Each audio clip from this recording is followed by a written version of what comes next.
साल में एक पर्टिकुलर टाइम ऐसा आता है जब लोगों के इंटर्नशिप के लिए फ़ोन खनखनाने लगते हैं। और दूसरे प्रोफेशनल और टेक्निकल कोर्सेज की तरह हमारे प्रोफेशन में भी अलग अलग कोर्स और कॉलेजेस के नॉर्म्स के हिसाब से स्टूडेंट्स के लिए किसी आर्किटेक्ट या इंटीरियर डिज़ाइनर के ऑफिस में कुछ महीने की इंटर्नशिप करना उनके करिकुलम का एक मैंडेटरी पार्ट होता है। कई बार ज़रूरत ना होने पर भी शिष्टाचार के नाते ऐसी कॉल्स और ईमेल्स का जवाब भी देना होता है, और कुछ एक बार सबको जवाब देना भी मुश्किल हो जाता है। ऐसे ही एक बिजी सा दिन था। फ़ोन बजा, उधर से आवाज़ आई, सर आई वॉन्ट इंटर्नशिप। आवाज़ में बड़ी अधीरता छिपी हुई थी। पहले तो एक शॉर्ट सा जवाब दिया कि अभी हमारे यहाँ इंटर्न्स के लिए कोई सुटेबल ओपनिंग नहीं है। फिर यूं ही पूछ लिया, आप कौन से कॉलेज में पढ़ते हो और आपकी इंटर्नशिप की ड्यूरेशन क्या है। सर मैं आर्किटेक्चर का स्टूडेंट हूँ और मैंने अभी फर्स्ट ईयर कंप्लीट किया है। 2 महीने की छुट्टियों में इंटर्नशिप करना चाहता हूँ। मैं हैरान हुआ, आर्किटेक्चर में तो इंटर्नशिप थर्ड ईयर या फोर्थ ईयर के बाद होती है, आपको फर्स्ट ईयर के बाद इंटर्नशिप क्यों करनी है। सर मैं बहुत अच्छा आर्किटेक्ट बनना चाहता हूँ, इसलिए फर्स्ट ईयर के बाद भी ट्रेनिंग करना चाहता हूँ। पता नहीं क्यों मैं झुंझलाकर बोला कि अच्छा आर्किटेक्ट बनने के लिए आर्किटेक्ट के ऑफिस में काम करना ही क्यों ज़रूरी है। आप जाइए मैकडोनल्ड में जॉब करिए।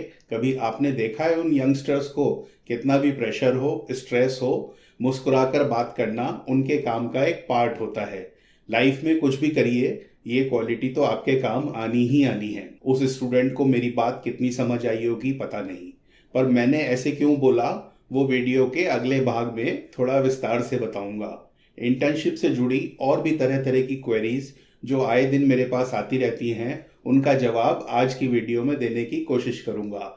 बातचीत के दौरान मेरे रेफरेंसेस या एग्जाम्पल्स मेरे फील्ड से जुड़े हो सकते हैं, पर काफ़ी सारी बातें और दूसरी इंडस्ट्रीज में भी एप्लीकेबल हो सकती है। इसलिए आपके परिवार में या नियर बाय सर्कल में किसी की इंटर्नशिप का समय नज़दीक आ रहा हो तो ये वीडियो उनके साथ शेयर जरूर करिएगा।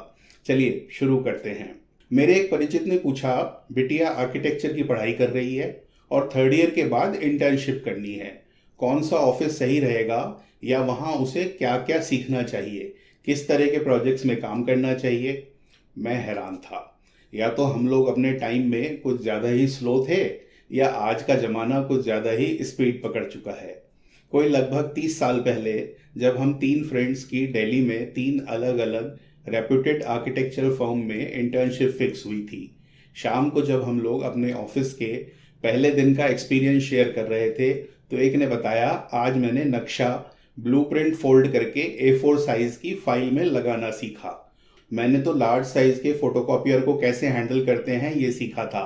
और भी ऐसे ही हल्के फुल्के अनुभव थे।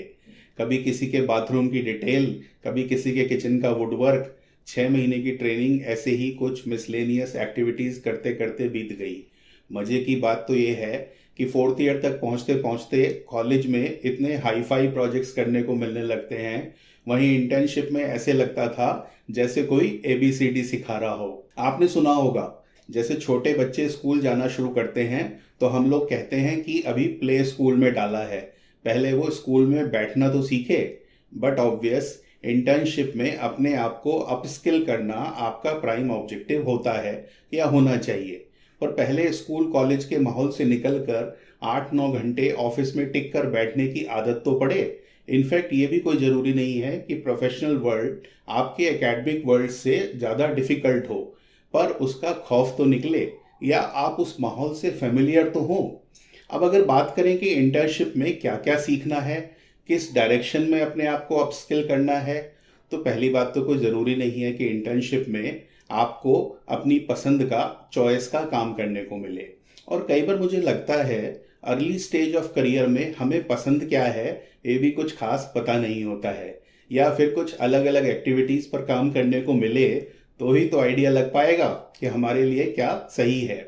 और एक बार को आप बहुत क्लियर भी हैं कि आप क्या करना चाहते हैं, तो एक आर्किटेक्ट या इंटीरियर डिज़ाइनर ऑफिस में जो सीखने को मिलेगा वो तो आपको जो मैंडेटरी ट्रेनिंग है उसमें सीखने को मिलेगा ही। उसी प्रोसेस को रिपीट करने से क्या ही लाभ होगा। सिर्फ ड्राइंग डिटेलिंग या कुछ सॉफ्टवेयर में उलझे रहने से हो सकता है आपके करियर के शुरुआती साल थोड़ा कंफर्टेबली कट जाएं, पर अगर आज आपने एक होलसम नॉलेज के लिए एम नहीं करा तो लॉन्गर रन में रोजाना बदलती टेक्नोलॉजी और ट्रेंड्स के साथ अपने आप को ढालना मुश्किल होगा। स्टाइपेंड कितना मिलेगा, या फिर कई लोग ऊपर ऊपर से एक बार को कह भी देते हैं कि हमें या हमारे बच्चे को बस काम सीखने को चाहिए, पैसों की कोई बात नहीं। पर बैक ऑफ द माइंड सबके दिमाग में घूमता ही रहता है, हम किसी के ऑफिस में जाकर पूरे दिन काम करेंगे तो कोई छोटा मोटा स्टाइपेंड या मेहनताना तो मिलना ही चाहिए। हर इंडस्ट्री के कुछ ट्रेंड्स बन चुके हैं और कुछ लोग स्टाइपेंड के नाम पर एक रीजनेबल अमाउंट देते भी हैं, और कुछ एक फर्म्स के नाम ब्रांड्स इतने बड़े हो चुके हैं कि लोग वहां पर फ्री बराबर स्टाइपेंड में काम करने के लिए भी तैयार हो जाते हैं। कई बार आपके प्रोफाइल में, बायोडेटा में उस फर्म का ठप्पा लगना या वहां का एक्सपीरियंस जोड़ना भी अपने आप में इम्पॉर्टेंट हो सकता है। आपको बुरा लगे या भला, व्यवस्था में, सिस्टम में रातों रात चेंज आने से रहे। अब भले ही खुद से अपना टाइम और स्किल्स किसी को फ्री में ऑफर करने की कोई तुक नहीं बनती, पर करियर की इस स्टेज पर स्टाइपेंड अमाउंट को बहुत ज़्यादा दिमाग पे हावी करने की भी कोई ज़रूरत नहीं है, क्योंकि आपका ये टाइम 2-4 हज़ार रुपये में उलझने का नहीं है, बल्कि अपने पंख मजबूत करने का है। भविष्य में एक ऊंची उड़ान भरने के लिए अपने आप को तैयार करना है। आपको इंटर्नशिप करनी है या किसी पर्टिकुलर स्ट्रीम में आपका इंटरेस्ट है, वो सब तो समझ में आता है, पर किसी एस्टैब्लिश्ड फर्म को या किसी बिजनेस ओनर का आपको काम सिखाने में क्या ही इंटरेस्ट होगा। चलिए अब दूसरे साइड की स्टोरी भी तो समझें, क्योंकि सारा खेल तो डिमांड और सप्लाई का है। ऑन अ पॉजिटिव नोट, जितनी ज़रूरत आपको इंटर्नशिप की है उतनी ज़रूरत छोटी बड़ी फर्म्स को इंटर्न्स की भी है। थोड़ा कम पैसों में एक निश्चित ड्यूरेशन के लिए टिक कर काम करने वालों की ज़रूरत काफ़ी लोगों को होती ही है। और फिर यंगस्टर्स को अपनी वर्क कल्चर के मुताबिक ट्रेन करके काम कराना और आने वाले समय में उन्हें अपनी टीम में एब्जॉर्ब करना किसी भी अच्छी ऑर्गेनाइजेशन की हायरिंग स्ट्रैटेजी का पार्ट होता ही है। इसलिए मायूस होने की तो बिल्कुल भी ज़रूरत नहीं है। थोड़ा प्रयास करेंगे तो कोई ना कोई इंटर्नशिप तो मिल ही जाएगी। पर जब सवाल अपनी चॉइस की स्ट्रीम में या फर्म में इंटर्नशिप लेने का हो तो थोड़ा दिमाग ज़्यादा लगाना पड़ेगा, या फिर उसकी तैयारी थोड़ा पहले से शुरू करनी पड़ेगी। क्योंकि किसी भी एम्प्लॉयर को सिर्फ ये कह देने भर से कि आप किसी पर्टिकुलर स्ट्रीम में काम को लेकर बहुत पैशनेट हैं या आप उस लाइन में अपना फ्यूचर बनाना चाहते हैं, आपकी हायरिंग की प्रोबेबिलिटी वीक ही रहेगी। अब इतना तो मान ही लीजिए कि किसी भी फर्म का आपको आपकी पसंद का काम सिखाना उनका प्राइमरी ऑब्जेक्टिव हो ही नहीं सकता। अगर आप कोई जनरलाइज्ड इंटर्नशिप नहीं करना चाहते या एक टारगेटेड तरीके से अपने करियर को लेकर चलना चाहते हैं तो अपने चॉइस की स्ट्रीम में या फर्म को लेकर थोड़ा रिसर्च करिए। अपने सीनियर्स या प्रोफेसर्स की गाइडेंस लेकर अपने एकेडमिक पोर्टफोलियो में उस फील्ड का कोई हाइपोथेटिकल प्रोजेक्ट ऐड करिए और अपने प्रोस्पेक्टिव एम्प्लॉयर्स का ध्यान उधर आकर्षित करना कंसिडर कर सकते हैं। अब एक क्लासिक डिलेमा ये भी है कि जब तक हम कहीं काम नहीं करेंगे तो उस फील्ड का रियलिस्टिक एक्सपीरियंस या प्रोजेक्ट अपने पोर्टफोलियो में कहाँ से ऐड करें। और अगर आप किसी फील्ड में बिल्कुल कोरे हैं तो कोई बिजनेस ओनर आपके साथ अपना वैल्यूएबल टाइम क्यों लगाए। प्लीज़ ट्राई टू अंडरस्टैंड, किसी भी स्मॉल या मिड साइज फर्म के लिए ड्राइंग डिटेलिंग, साइट सुपरविजन या क्लाइंट हैंडलिंग ज़रूरी नहीं है ओनली पेन पॉइंट हो सकता है वो काम उन्हें खुद से भी आता हो या उनके लिए उसके पास ऑलरेडी एक्सपीरियंस्ड और स्किल्ड लोग अवेलेबल हों। उन्हें वो दिखाइए जिसकी उन्हें ज़रूरत हो। आप नज़र घुमाइए अपने स्कूल में, कॉलेज में प्रोफेशनल स्किल्स के अलावा और भी कुछ एक्स्ट्रा करिकुलर स्किल्स एक्वायर की होंगी। शायद फोटोग्राफी सीखी होगी, किसी इवेंट की ऑर्गेनाइजिंग कमेटी के मेंबर रहे होंगे, अपनी कॉलेज प्रेजेंटेशंस बनाने के लिए थोड़ी बहुत ग्राफिक डिज़ाइनिंग या रिलेटेड सॉफ्टवेयर सीखे होंगे, शौकिया तौर पर अपना कोई यूट्यूब चैनल, इंस्टाग्राम पेज बनाया होगा, मार्केट रिसर्च करी होगी। अब अगर अपनी चॉइस की फर्म में एंट्री लेनी ही ठहरी तो उन्हें कुछ कॉम्प्लीमेंट्री स्किल्स ऑफर करके देखिए। वो काम उनकी प्रोडक्ट सैंपल लाइब्रेरी को ऑर्गेनाइज करने का हो, उनकी पुरानी साइट्स की फोटोग्राफी करके देनी हो, उनकी वेबसाइट या कंपनी प्रोफाइल डेवलप करने में हेल्प करनी हो, या फिर उस फर्म के सोशल मीडिया प्रमोशन से रिलेटेड कोई हेल्प करनी हो। बट ऑफ कोर्स बदले में उनका काम सीखने की बात भी रखिए। जहाँ तक मेरा तजुर्बा कहता है उल्टी गंगा बहेगी। अब वो आपके पीछे होंगे और बहुत जल्दी आपके पोर्टफोलियो में आपकी पसंद के फील्ड का रीजनेबल एक्सपोजर और छोटा मोटा एक्सपीरियंस ऐड हो चुका होगा। उसके बाद जो ठीक समझे वो करिए। अब आप कहेंगे इतना ज्ञान तो दे दिया, इंटर्नशिप के लिए आर्किटेक्ट्स या इंटीरियर डिजाइनिंग फर्म्स के साथ कनेक्ट कैसे करें? कोई रॉकेट साइंस नहीं है, ज़्यादातर तरीके आपको पता होंगे या आप पता कर लेंगे।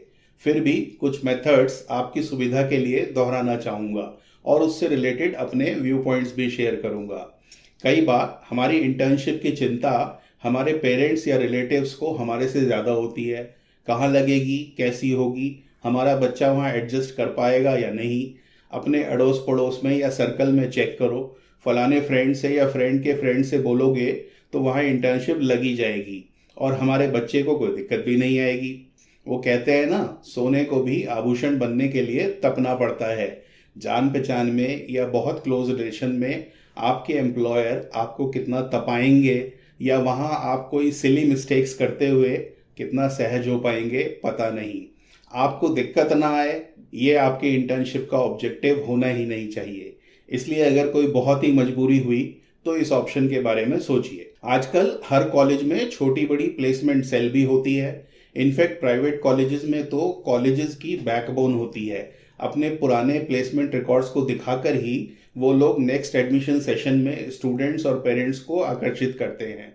इसलिए वो अपने इंडस्ट्री अवेयरनेस के हिसाब से आपके साथ अच्छी खासी मेहनत करते हैं और कुछ अच्छी ऑर्गेनाइजेशन से आपको कनेक्ट भी करते हैं और आपको अपने करियर में एक अच्छा खासा स्टार्टिंग पॉइंट भी मिल जाता है। पर कॉलेजेस के प्लेसमेंट सेल्स की कुछ लिमिटेशन भी हैं।